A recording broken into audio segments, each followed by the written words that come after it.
আসসালামু আলাইকুম এভরিওয়ান। প্রথমেই সবাইকে জানাই রমজানের শুভেচ্ছা। আশা করি সবাই অনেক বেশি ভালো আছেন। প্রত্যেকের রোজা আল্লাহ তাআলা কবুল করুন এই প্রত্যাশায় শুরু করছি। তো আজকে আমি প্রথম রোজায় ইফতারে কি আয়োজন করলাম সব কিছু আপনাদেরকে শর্টভাবে ডিটেলসে দেখানোর চেষ্টা করব এই ভিডিওটিতে। তো চলুন দেখে নেওয়া যাক। তো প্রথমেই আমি ছোলা সিদ্ধ করে নিয়েছি একটা প্রেশার কুকারে।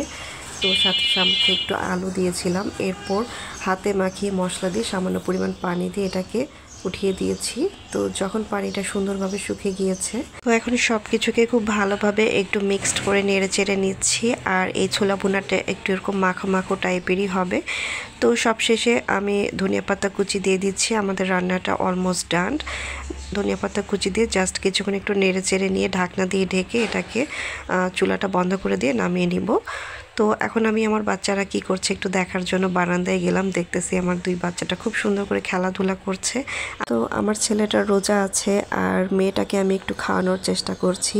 সে খাবে না, সে খুবই বিজি ভাইয়ের সঙ্গে খেলার জন্য। তো আমি বাচ্চাদেরকে একটু টাইম দেওয়ার পরে চলে আসলাম বিরিয়ানি রান্না করার জন্য ইফতারে।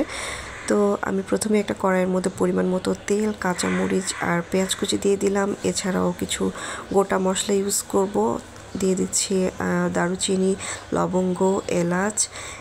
এখন সব কিছুকে খুব সুন্দরভাবে একটু ভেজে নিচ্ছি। যখন গরম মশলাগুলো থেকে সুন্দর ফ্লেভার বের হয়েছে তখন দিয়ে দিচ্ছি 2 চা চামচ পরিমাণ আদা রসুন বাটা। আর সেই সাথে দিয়ে দিলাম প্রায় 300 গ্রাম পরিমাণ চিকেন। আর দিয়ে দিচ্ছি মরিচের গুঁড়া 1 চা চামচ, লবণ দিয়ে দিচ্ছি স্বাদ অনুযায়ী। এখন সব কিছুকে জাস্ট একটু মিক্সড করে নিচ্ছি। তো ধনিয়া গুঁড়া দিয়ে দিলাম এখন আধা চা চামচ। এছাড়াও দিয়ে দিয়েছি জিরা গুঁড়া আধা চা চামচ। সব কিছুকে মিক্সড করে নিচ্ছি। এরপর ঢাকনা দিয়ে ঢেকে এটাকে পানিটা সুন্দরভাবে শুকিয়ে আসার জন্য অপেক্ষা করব। যখন চিকেনটা সিদ্ধ হয়ে গিয়েছে আর পানিটা এভাবে শুকিয়ে গিয়ে তেল উপরে ভেসে এসেছে তখন দিয়ে দিচ্ছি প্রায় 750 গ্রাম পরিমাণ চাল। অর্থাৎ আমি এখানে প্রায় 2.5 কাপের মতো চাল দিয়ে দিয়েছি। তো সব কিছুকে খুব ভালোভাবে একটু মিক্সড করে নিচ্ছি চালটাকে ভেজে নেওয়ার জন্য। তো চালটা যত সুন্দরভাবে আপনারা ভেজে নেবেন তত সুন্দর কিন্তু বিরিয়ানিটা অনেক পারফেক্ট হবে।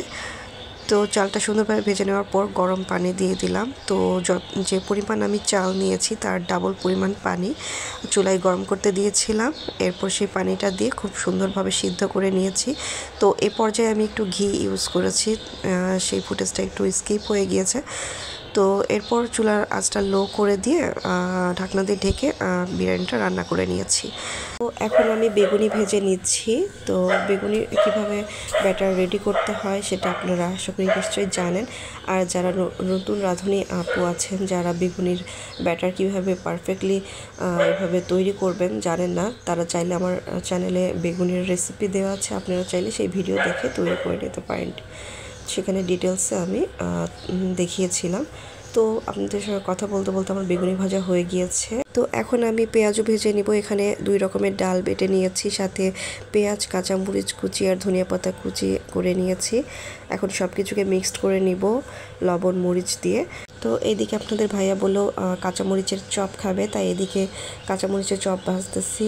আর এভাবে সাইডের দিকে আমি পেঁয়াজুর বড়াটা দিয়ে দিচ্ছি। তো একে একে আপনাদের ভাইয়া মরিচটা সুন্দর করে ভেজে নিয়েছে, সেগুলো তুলে নিল। আর আমি এদিকে পেঁয়াজুর বড়াটা দিয়ে দিচ্ছি তেলের মধ্যে।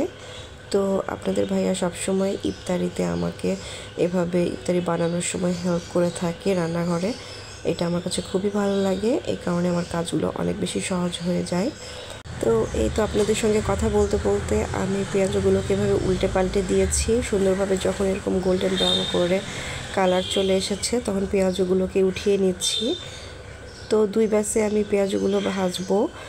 তো আজকের ভিডিও আপনাদের কাছে কেমন লাগলো অবশ্যই কমেন্ট সেকশনে আমাকে আপনাদের মূল্যবান মতামত জানাবেন। আর আপনারা রোজার এই প্রথম দিন কে কী রান্না করলেন সেটাও আমার কমেন্ট সেকশনে জানাতে পারেন, অথবা আমাদের রান্নার গ্রুপ শর্মির রান্নাঘরেও আপনারা পোস্ট করতে পারেন। আজকে এখানে বিদায় নিচ্ছি। সবাই অনেক বেশি ভালো থাকবেন। আল্লাহ হাফেজ।